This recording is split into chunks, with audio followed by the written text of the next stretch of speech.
more clashes in the mountainous region north of the capital, Kabul, where opposition forces have been battling the Taliban for days. The National Resistance Front of Afghanistan is made up of militias and former Afghan security forces and is led by Ahmad Massoud. He says he welcomes proposals from religious scholars for a negotiated settlement to end the fighting. Both sides claim they've inflicted heavy losses on each other since the fighting intensified earlier this week.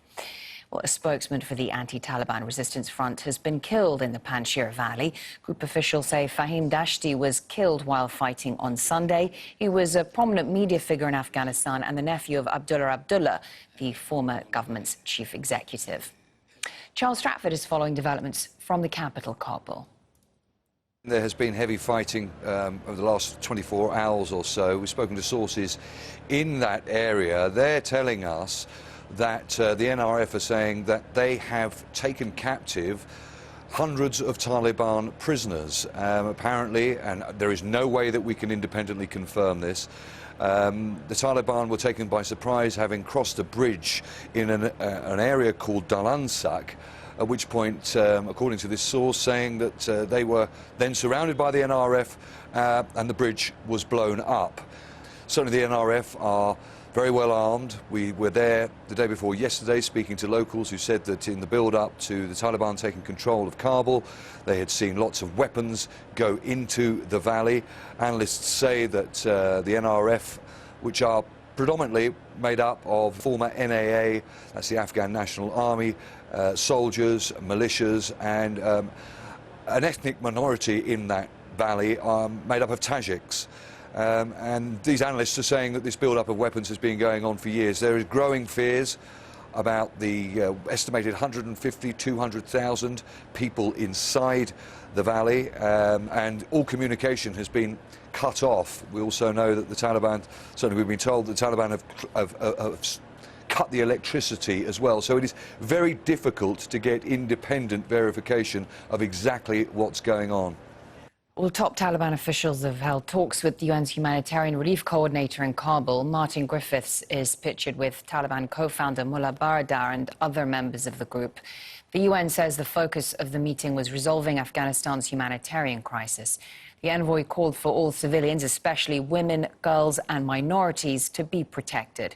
Further meetings are expected to happen in the coming days. And then earlier I spoke to Ahmad Rashid, a Pakistani author and journalist who's written several books about the Taliban. He says the group is largely unprepared to form a national government.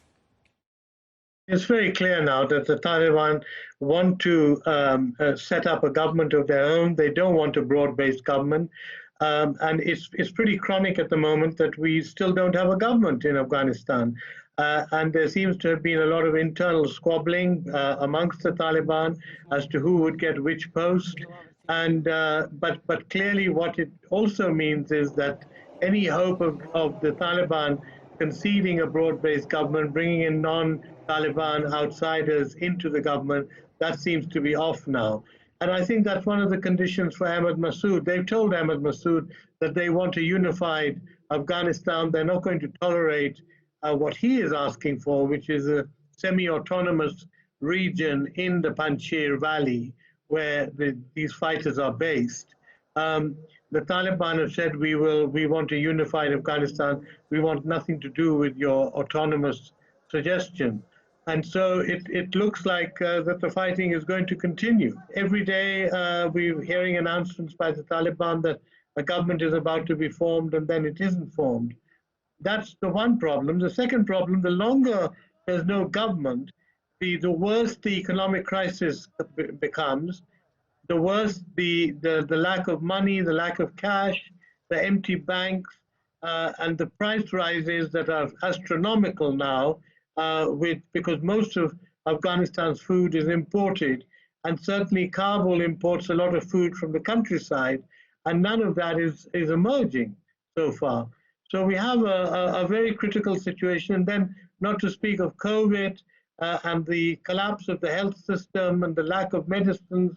There have been appeals to the Red Cross and to others to send medicines. So there are multiple crises which any new government is going to have a tough time to deal with, but Afghans do want to see a government in place.